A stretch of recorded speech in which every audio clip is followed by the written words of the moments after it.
Kaya pala ganito ang naging resulta ng kapalaran ko. Kasi alam ng Diyos na kaya ko. Sa edad kong to, napagod na akong magmadali.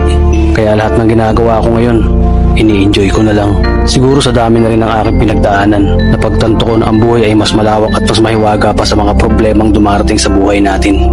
Tumatanda na tayo, baka sa kakahabol natin sa masagana at maayos na buhay, ay hindi na natin na-enjoy ang buhay.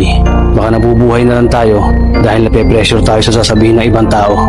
Marami na rin akong mga naging maling desisyon sa buhay, pero lahat yun nagsilbing aral sa akin at natuto ako sa mga pagkakamali ko. May mga taong sobra nating mamahalin at bibigyan ng halaga, pero ibabalik lang sa atin ay kabiguan at matinding trauma. Kaya wag nating lilingunin ng mga taong tulad nila dahil mas payapa kapag hindi ka na interesadong malaman pa kung ano pang balita sa kanila. At wag mong idepende ang sarili mo sa kahit kanino. Tandaan mo, kahit sarili mong anino, iiwan ka din nito kapag madilim na ang paligid mo.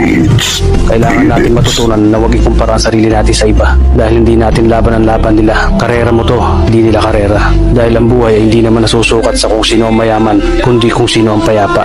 Kaya galingan mo lang palagi tol dahil napakaraming tao mapanghusga, hihilahin ka pababa at lagi mo itong tatandaan. Beats, beat it.